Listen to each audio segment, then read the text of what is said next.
आज हम लोग देखेंगे कोऑर्डिनेट ज्योमेट्री क्लास 10th के लिए। सबसे पहले क्वेश्चंस स्टार्ट करने से पहले हम लोग कोऑर्डिनेट ज्योमेट्री के बारे में देखेंगे कि कोऑर्डिनेट ज्योमेट्री में क्या क्या टर्म्स होते हैं और उस टर्म के बेसिस पे ही हम लोग क्वेश्चंस को सोल्व करते हैं। तो सबसे पहले देखेंगे कोऑर्डिनेट ज्योमेट्री को हम लोग 2D के भी नाम से जानते हैं।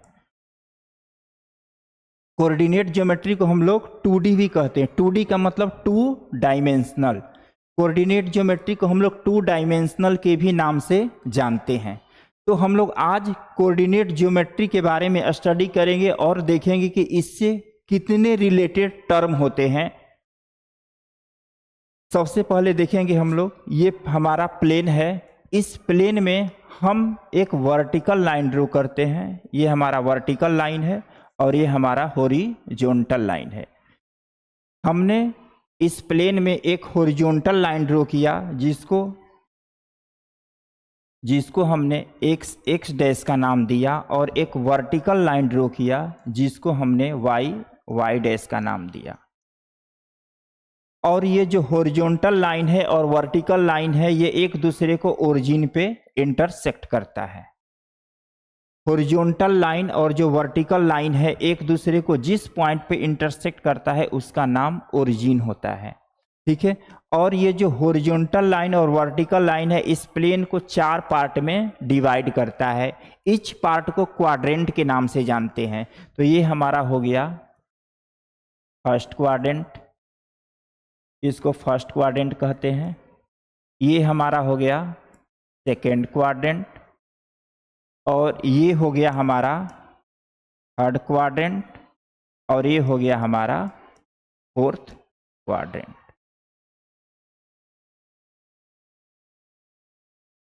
ये ओरिजिन है। ओरिजिन का ये लेफ्ट साइड है और ये ओरिजिन का राइट साइड है। ओरिजिन का जो लेफ्ट साइड है इस पे हम लोग हमेशा निगेटिव वैल्यू को लिखते हैं, और ओरिजिन का जो राइट साइड है उस पे हमेशा पॉजिटिव वैल्यू को हम लोग लिखते हैं। और इस ओरिजिन से एबव एक्सिस है इस पे भी पॉजिटिव वैल्यू लिखते हैं, और ओरिजिन से बिलो एक्सिस है इस पे निगेटिव वैल्यूज को लिखते हैं। ठीक है। तो जो हमारा फर्स्ट क्वाड्रेंट होता है, फर्स्ट क्वाड्रेंट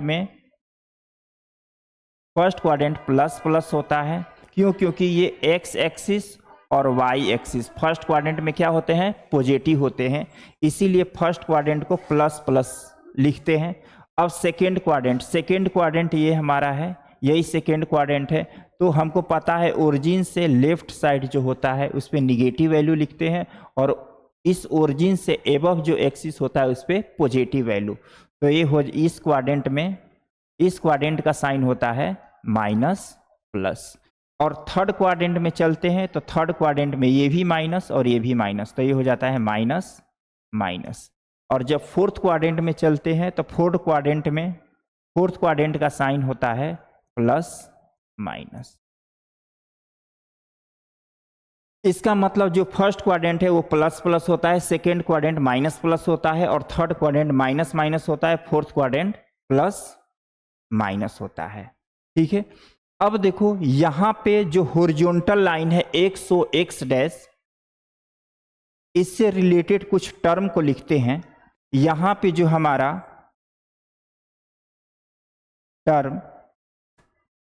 कुछ टर्म लिखते हैं।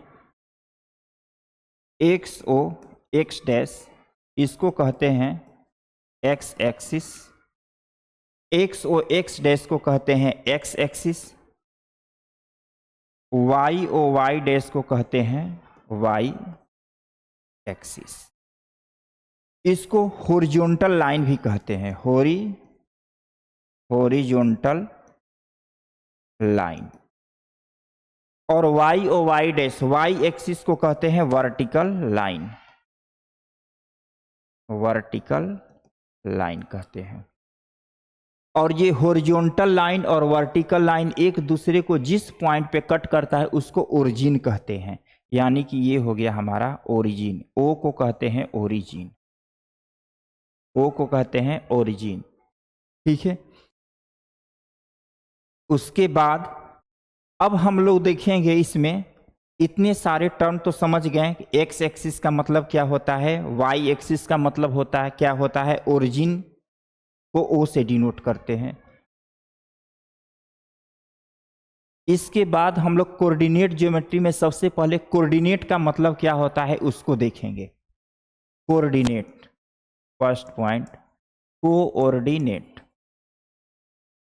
कोऑर्डिनेट कोऑर्डिनेट का मतलब होता है पेयर ऑफ एक्स वाई, उसी को बोला जाता है coordinate. Coordinate means pair of x y. Bracket में एक्स वाई लिख दिया गया तो यही क्या हो गया, कोऑर्डिनेट। तो कोऑर्डिनेट हमेशा, कोऑर्डिनेट ज्योमेट्री में कोऑर्डिनेट हमेशा किसी पॉइंट का लिखा जाता है। दूसरा, एब्सिसा का मतलब क्या होता है, एब्सिसा। एब्सिसा का मतलब होता है एक्स कोऑर्डिनेट। एब्सिसा को हम लोग एक्स कोऑर्डिनेट के नाम से जानते हैं, एक्स कोऑर्डिनेट। एब्सिसा को हम लोग कहते हैं, एब्सिसा को हम लोग कहते हैं एक्स कोऑर्डिनेट, एक्स कोऑर्डिनेट कहते हैं। थर्ड, ऑर्डिनेट का मतलब क्या होता है, ऑर्डिनेट, ऑर्डिनेट। ऑर्डिनेट का मतलब होता है वाई कोऑर्डिनेट। ऑर्डिनेट का मतलब होता है वाई कोऑर्डिनेट। फोर्थ,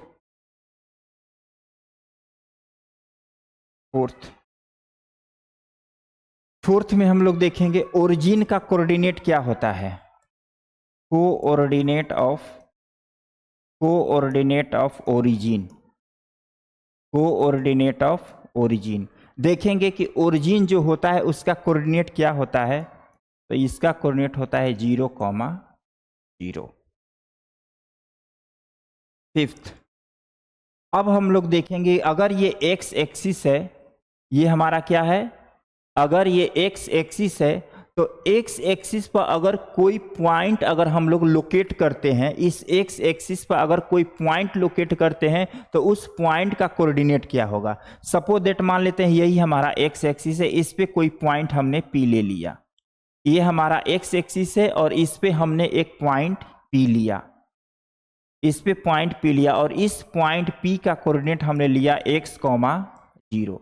इस पॉइंट पी का कोऑर्डिनेट हम लोग लेंगे x,0। क्यों, क्योंकि x एक्सिस पे केवल x का ही वैल्यू लिख सकते हैं, y का वैल्यू नहीं, तो इसीलिए x का वैल्यू लिखते हैं और y का वैल्यू x एक्सिस पे क्या हो जाएगा, 0। तो यहां पर लिखेंगे coordinate of any point, coordinate of any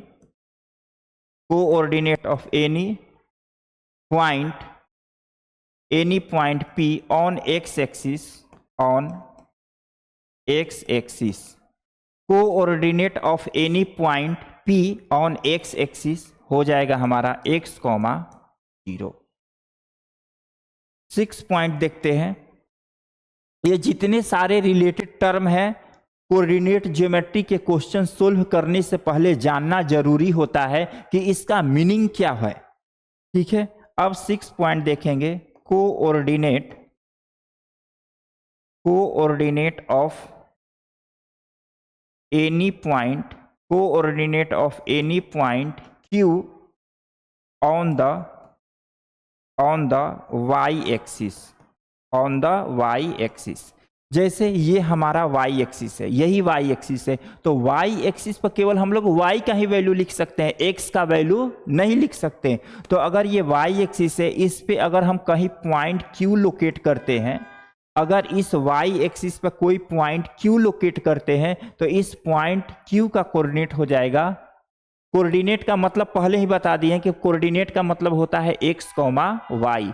तो x कोऑर्डिनेट, तो इस पे x का वैल्यू तो लिख नहीं सकते, तो इस पे क्या हो जाएगा 0 और y कोऑर्डिनेट y लिख देते हैं। यानी कि coordinate of any point Q on the y axis क्या हो जाएगा 0, y। तो हम लोग कोऑर्डिनेट को 2D के नाम से जानते हैं। इतने क्वेश्चन सोल्व करने से पहले इतने सारे टर्म हमारे दिमाग में होना जरूरी है। ठीक है, अब हम लोग देखेंगे कि 10th क्लास में कोऑर्डिनेट ज्योमेट्री में हम लोग को क्या क्या चीजें सीखनी है। कोऑर्डिनेट ज्योमेट्री में 10th क्लास में हमको क्या क्या सीखना है, तो हमको कोऑर्डिनेट ज्योमेट्री में इन 10th क्लास कोऑर्डिनेट ज्योमेट्री में 3 चीजें हमको सीखना है। पहला सीखना है डिस्टेंस फार्मूला,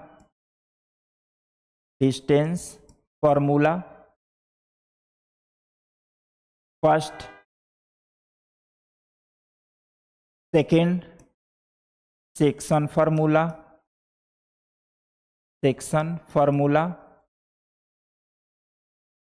और third slope of a line. यानी कि कोऑर्डिनेट ज्योमेट्री में हमको 3 टॉपिक अभी पढ़ना है 10th क्लास में। डिस्टेंस फार्मूला पढ़ना है, सेक्शन फार्मूला पढ़ना है और स्लोप ऑफ लाइन पढ़ना है। 3 चीजें पढ़ना है।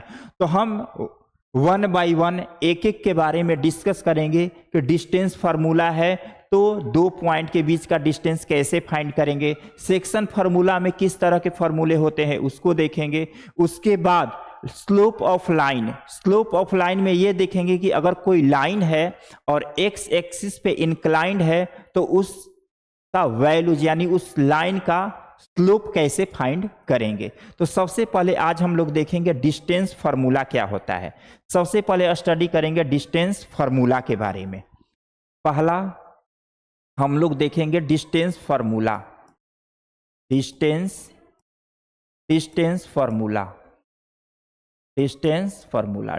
फार्मूला में देखेंगे हमको क्या क्या पढ़ना है। हमको फर्स्ट फार्मूला पढ़ना है distance between 2 points. Distance formula में पहला फार्मूला हमको पढ़ना है डिस्टेंस बिटवीन 2 पॉइंट्स। वो कौन कौन सा पॉइंट्स है?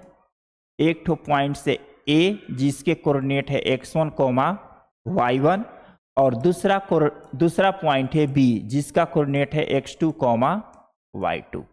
ठीक है, हम लोग को डिस्टेंस फार्मूला में सबसे पहला फार्मूला पढ़ना है distance between 2 points A and B। Suppose that मान लेते हैं ये हमारा पॉइंट A है जिसका कोऑर्डिनेट है x1, y1 और दूसरा पॉइंट क्या है? B है जिसका कोऑर्डिनेट है x2, y2। इन्हीं 2 पॉइंट के बीच का हमको क्या फाइंड करना है? डिस्टेंस फाइंड करना है। ये जो 2 पॉइंट दे रखे हैं A और B, इन्हीं 2 पॉइंट के बीच का क्या फाइंड करना है? डिस्टेंस फाइंड करना है। तो एक्चुअली प्रूफ करने के लिए नहीं आता है कि कैसे 2 पॉइंट के बीच का डिस्टेंस फार्मूला फाइंड किया जाता है, बस इसके फार्मूले को हम लर्न कर लेंगे और इसी पे क्वेश्चंस आते हैं। AB इज इक्वल टू क्या हो जाएगा? Distance between 2 points AB is equal to under x1 minus x2 whole square plus y1 minus y2 whole square. Distance between 2 point कैसे फाइंड करेंगे? x1 होल स्क्वायर और distance between 2 points कैसे हम लोग find करेंगे? Under x1 minus x2 whole square plus y1 minus y2 whole square. इसी को हम लोग ऐसे भी लिख सकते हैं, इसको लिख सकते हैं difference of abscissa plus difference of ordinate. Difference of abscissa और difference of ordinate. Okay, second देखते हैं। सेकेंड फार्मूला एक और होता है डिस्टेंस फार्मूला। यहां 2 पॉइंट के बीच का डिस्टेंस फाइंड कर रहे हैं। और एक और होता है distance of a point P जिसका कोऑर्डिनेट है x1, y1। Distance of a point P from origin from origin, तो ओरिजिन को किससे डिनोट करते हैं? ओ से, और ओरिजिन का कोऑर्डिनेट क्या होता है? 0,0 होता है। तो ये हमारा पॉइंट P हो गया, और दूसरा पॉइंट क्या है? ये ओरिजिन है। इन्हीं दोनों के बीच का डिस्टेंस फाइंड करना है। तो इसके कोऑर्डिनेट क्या दे रखा है? x1, y1, और इसका कोऑर्डिनेट क्या है? 0,0। तो क्या हो जाएगा? PO is equal to under root क्या हो जाएगा? x1 minus x2। ये x1 y1 है और ये x2 y2 है, तो क्या हो जाएगा? x1 माइनस x2, x2 का वैल्यू क्या है? 0, प्लस y1 माइनस y2 का वैल्यू कितना है? 0। तो इसको हम लोग लिख सकते हैं अंडर रूट x1 का स्क्वायर प्लस y1 का स्क्वायर। यानी कि कह सकते हैं कि distance of point P from origin, तो इसके लिए क्या फॉर्मूला हो जाएगा? Under root x1 square plus y1 square. अब हम लोग देखेंगे कोलिनियर पॉइंट का मतलब क्या होता है। कोलिनियर पॉइंट का मतलब क्या होता है? अब देखेंगे कि अगर 3 पॉइंट कोऑर्डिनेट ज्योमेट्री में अगर 3 पॉइंट दे रखे हैं तो कैसे प्रूफ करेंगे कि तीनों पॉइंट कोलिनियर होते हैं। ऐसे तो हम लोग डेफिनेशन जानते हैं कि 3 पॉइंट अगर एक ही लाइन पे लाइज करे तो उस तरह के पॉइंट को ही कहते हैं कोलिनियर पॉइंट, ठीक है। बट हम आज कोऑर्डिनेट ज्योमेट्री में देखेंगे कि कोलिनियर पॉइंट अगर कोई भी 3 पॉइंट कोलिनियर है तो कैसे उसको प्रूफ करेंगे। तो आज कोलिनियर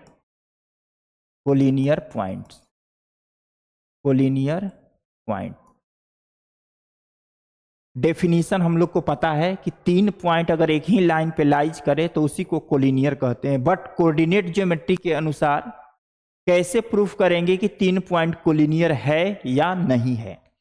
तो मान लेते हैं एक पॉइंट A है, दूसरा पॉइंट B है और तीसरा पॉइंट C है। A, B, C 3 पॉइंट है। A का कोऑर्डिनेट है x1, y1 और B का कोऑर्डिनेट है x2, y2 और C का कोऑर्डिनेट है x3, y3। इन तीनों पॉइंट को कैसे बताएंगे कि ये कोलिनियर है? तो हम सबसे पहले कोऑर्डिनेट ज्योमेट्री के अनुसार प्रूफ करने जा रहे हैं कि तीनों पॉइंट को कैसे कोलिनियर कहेंगे, ठीक है। तो यहां पे अगर 3 पॉइंट को कोलिनियर अगर प्रूफ करना है कोऑर्डिनेट ज्योमेट्री के अनुसार तो सबसे पहले क्या हम लोग करेंगे? एक बार AB यानी डिस्टेंस बिटवीन AB फाइंड करेंगे, उसके बाद डिस्टेंस बिटवीन BC फाइंड करेंगे, उसके बाद डिस्टेंस बिटवीन AC। यानी कि 3 पॉइंट को कोलिनियर अगर प्रूफ करना है तो सबसे पहले हम लोग यहां से डिस्टेंस बिटवीन AB फाइंड करेंगे, डिस्टेंस बिटवीन BC फाइंड करेंगे और डिस्टेंस बिटवीन AC फाइंड करेंगे। जब इसको हम लोग फाइंड कर लेंगे तो कोऑर्डिनेट ज्योमेट्री के अनुसार कोलिनियर का मतलब होता है sum of to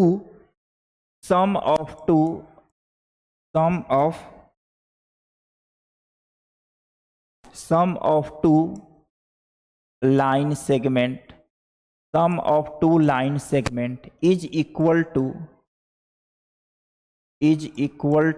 third line segment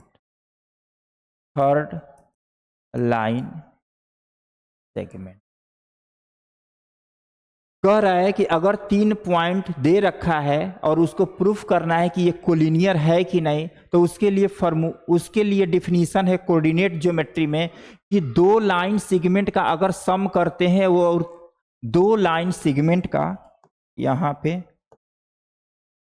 दे रखा है सम ऑफ 2 लाइन सेगमेंट, अगर 2 लाइन सेगमेंट का अगर हम लोग सम करते हैं और वो तीसरे लाइन सेगमेंट के इक्वल आ जाता है तो उस तरह के पॉइंट को कहेंगे कि वो कोलिनियर है।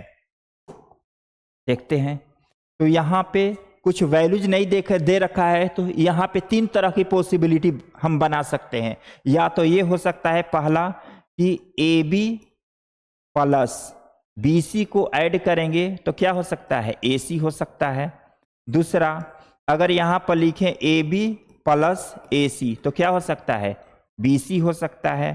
तीसरा, अगर BC प्लस AC लिखें तो क्या हो सकता है, AB के इक्वल हो सकता है, क्योंकि वैल्यूज नहीं दे रखे हैं तो इसीलिए यहाँ पे 3 तरह की पॉसिबिलिटी बन रही है। ठीक है, यानी कि सम ऑफ 2 लाइन सेगमेंट किसके इक्वल होना चाहिए, तीसरे लाइन सेगमेंट के अगर इक्वल हो जाए तो उस तीनों पॉइंट को ही हम लोग कहते हैं क्या है कि तीनों पॉइंट जो है कोलिनियर है। ठीक है, तो सबसे पहले हम लोग इंट्रोडक्शन ले लेते हैं आज कोऑर्डिनेट ज्योमेट्री का, उसके बाद हम लोग क्वेश्चन सोल्व करेंगे। ठीक है, कोलिनियर पॉइंट हो गए।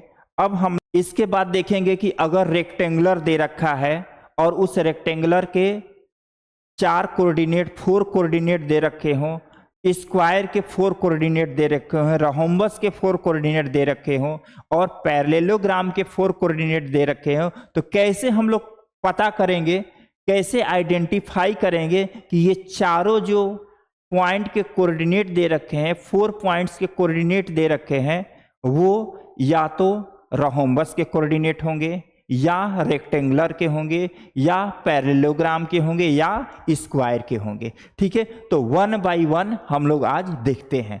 तो सम इम्पोर्टेंट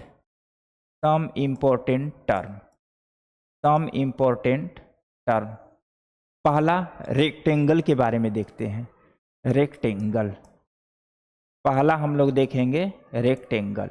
सबसे पहले हम लोग ऐसे तो डेफिनेशन जानते हैं कि रेक्टेंगल में क्या होते हैं, रेक्टेंगल के अपोजिट साइड्स इक्वल होते हैं और डायगोनल भी आपस में क्या होते हैं, इक्वल होते हैं। लेकिन अगर कोऑर्डिनेट ज्योमेट्री के अनुसार अगर ये रेक्टेंगुलर दे रखा है, अकॉर्डिंग टू कोऑर्डिनेट ज्योमेट्री अगर ये हमारा रेक्टेंगल है और इसको डिफाइन करना है कि ये रेक्टेंगल है और इसके चारों वर्टेक्स के कोऑर्डिनेट दे रखे हैं।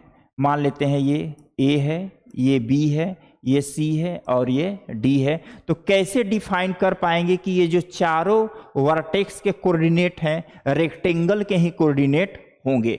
तो इसके लिए कुछ कंडीशन लिख रहे हैं। अगर उस कंडीशन को फुलफिल कर रहा है चारों वर्टेक्स के कोऑर्डिनेट, तो हम लोग कहेंगे कि ये चारों वर्टेक्स के जो कोऑर्डिनेट होंगे केवल और केवल रेक्टेंगुलर के ही कोऑर्डिनेट हो सकते हैं। तो इसके लिए क्या क्या कंडीशन है, इसके लिए कंडीशन यहाँ पे लिख देते हैं।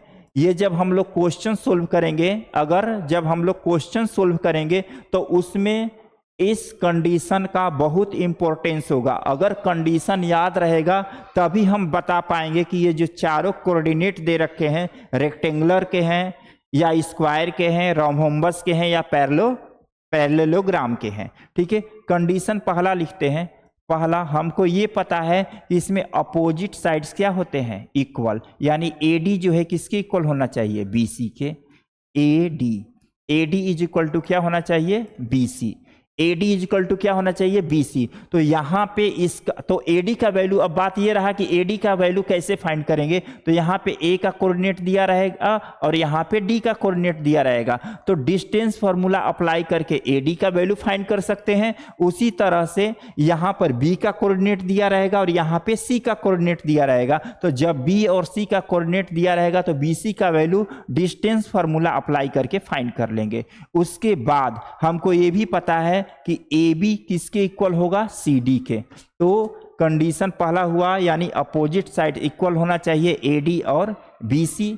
और दूसरा कि कौन किसके इक्वल होना चाहिए, AB जो है किसके इक्वल होना चाहिए, CD के इक्वल होना चाहिए। ठीक है, यानी जब दोनों अपोजिट साइड अगर इक्वल हैं तो वो रेक्टेंगुलर के कोऑर्डिनेट बोले जाएंगे। ठीक है, इसके साथ डायगोनल को भी दिखाना पड़ेगा। तो ये हम साइड का कंडीशन लिखें कि अगर रेक्टेंगुलर है, अगर रेक्टेंगल दे रखा है और उसके जो चारों वर्टेक्स के कोऑर्डिनेट हैं उस रेक्टेंगल के हैं कि नहीं, तो सबसे पहले साइड का मेजरमेंट फाइंड करेंगे डिस्टेंस फार्मूला से और देखेंगे कि कौन किसके इक्वल है। उसके बाद डायगोनल पे चलते हैं। डायगोनल में क्या होता है, इस अपोजिट वर्टेक्स को ज्वाइन कर देंगे, A और C को और B और D को। तो यही रेक्टेंगल के क्या बोले जाते हैं, रेक्टेंगुलर के डायगोनल बोले जाते हैं। तो डायगोनल क्या होते हैं रेक्टेंगल के, आपस में क्या होते हैं, इक्वल। यानी AC किसके इक्वल होता है, BD के इक्वल होता है। AC जो होता है BD के इक्वल होता है।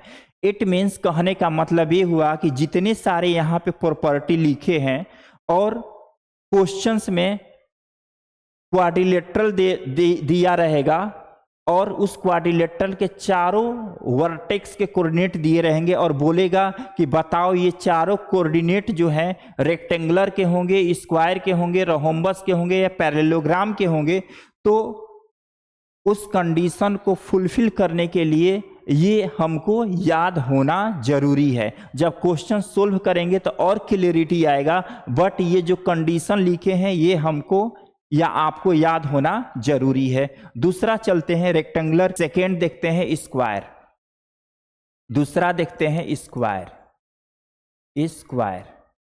स्क्वायर अगर कोई क्वाड्रिलेटरल है वो कब स्क्वायर होगा, तो इसके लिए कंडीशन है हमारा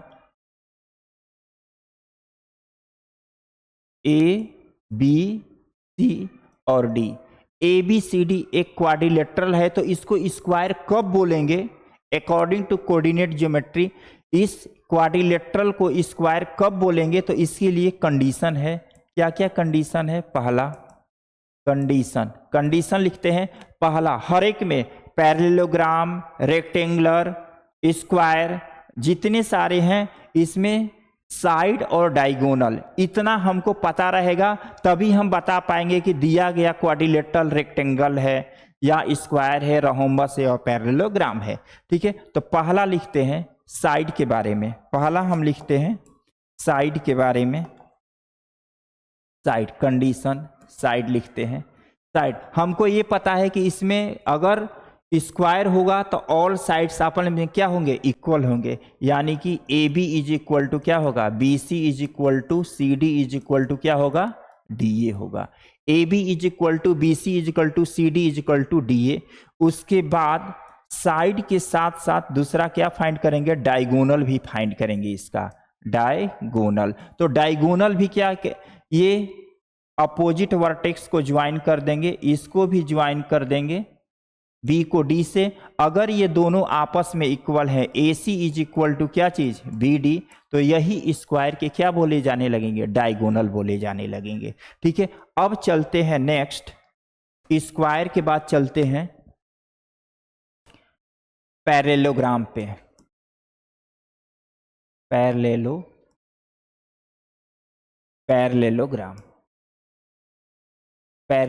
पे चलते हैं। अब देखो ये हमारा क्वाड्रिलेटरल दे रखा है, कब इसको कहेंगे कि ये पैरेललोग्राम है, तो ये A B C और D है, ये क्वाड्रिलेटरल है। ये क्वाड्रिलेटरल को कब कहेंगे कि ये पैरेललोग्राम है, तो इस वर्टेक्स का कोऑर्डिनेट दिया रहेगा, इस वर्टेक्स का कोऑर्डिनेट दिया रहेगा, इस वर्टेक्स का कोऑर्डिनेट दिया रहेगा और इस वर्टेक्स का कोऑर्डिनेट दिया रहेगा। तो इसके लिए कंडीशन क्या है, इसके लिए कंडीशन है पहला साइड्स को देखेंगे कि साइड क्या है। तो अगर ये क्वाड्रिलेटरल को पैरेललोग्राम दिखाना है तो हमको ये पता है कि अपोजिट साइड आपस में क्या होते हैं, इक्वल। अब AB है, इसका अपोजिट साइड CD है, BC है, उसका अपोजिट साइड क्या है, AD है। तो यहाँ पे हम लोग देखेंगे, पहला साइड के बारे में लिखेंगे कि AB जो होगा किसके इक्वल होगा, CD के इक्वल होगा, AB CD के इक्वल होगा। दूसरा AB CD के इक्वल होगा और AD जो है किसके इक्वल होगा, BC के इक्वल होगा। AD जो है किसके इक्वल होगा, BC के इक्वल होगा। अब चलते हैं डायगोनल पे। तो अगर ये क्वाड्रिलेटरल अगर पैरेललोग्राम है तो इसके जो डायगोनल होते हैं आपस में इक्वल नहीं होंगे। ठीक है, ऐसे हम लोग ज्योमेट्री में पढ़ चुके हैं प्रॉपर्टीज ऑफ पैरेललोग्राम। अब देखेंगे डायगोनल। तो डायगोनल कैसे, इस A को C से ज्वाइन कर देंगे और B को D से ज्वाइन, यही डायगोनल बोला जाता है। ठीक है, तो अगर ये क्वाड्रिलेटरल है और इसको प्रूफ करना है कि ये पैरेललोग्राम के डायगोनल है कि नहीं, तो पैरेललोग्राम के डायगोनल आपस में इक्वल नहीं होते हैं। यानी कि AC does not equal to क्या होगा, BD। और हम ऑलरेडी आप लोग को बता भी चुके हैं कि AB का वैल्यू कैसे फाइंड करेंगे, तो डिस्टेंस फार्मूला से, CD का वैल्यू डिस्टेंस फार्मूला से, AC यानी डायगोनल AC और BD का भी वैल्यूज कैसे फाइंड करेंगे, तो डिस्टेंस फार्मूला से ही हम लोग फाइंड करेंगे। ठीक है, अब चौथा रहा हमारा रोम्बस। ये जितने सारे प्रॉपर्टी लिख रहे हैं, जब क्वेश्चन सोल्व करेंगे तो इसकी जरूरत पड़ेगी वहां पे। ठीक है, तो इसको याद रखना बहुत ही जरूरी है। उसके बाद चलते हैं रोम्बस।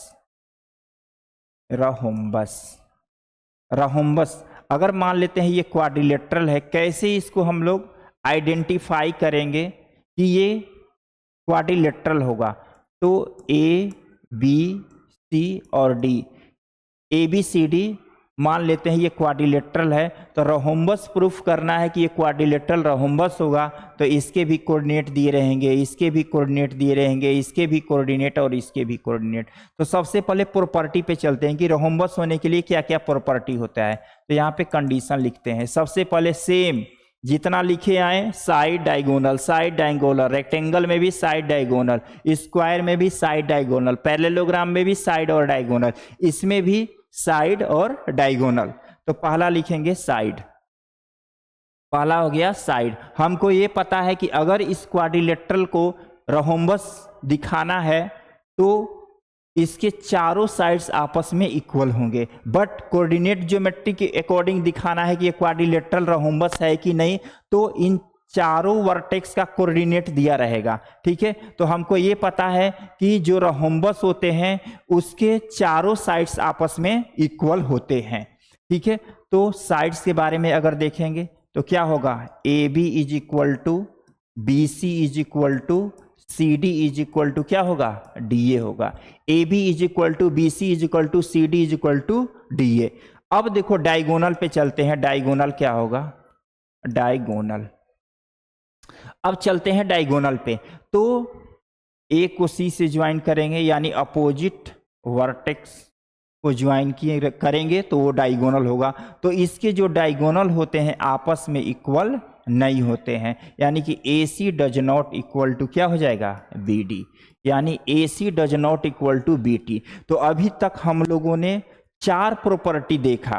ठीक है, 4 प्रॉपर्टी की कोई क्वाड्रिलेटरल है और उस क्वाड्रिलेटरल के चारों वर्टेक्स के कोऑर्डिनेट दे रखे हैं, तो कैसे हम आइडेंटिफाई करेंगे कि वो रेक्टेंगुलर होगा, स्क्वायर होगा, पैरेललोग्राम होगा और रोम्बस होगा। ठीक है, तो डिस्टेंस फार्मूला से हम लोग जो भी क्वाड्रिलेटरल दे रखा है, डिस्टेंस फार्मूला से साइड फाइंड करेंगे और डिस्टेंस फार्मूला से डायगोनल का मेजरमेंट फाइंड करेंगे। और जितने सारे प्रॉपर्टी हमने दे रखा है, अगर उस प्रॉपर्टी को फॉलो करेगा, फॉलो अगर करता है तो बोलेंगे कि वो जो पॉइंट्स है या तो रेक्टेंगुलर के होंगे, या तो स्क्वायर के, या तो पैरेललोग्राम, या तो रोम्बस के होंगे।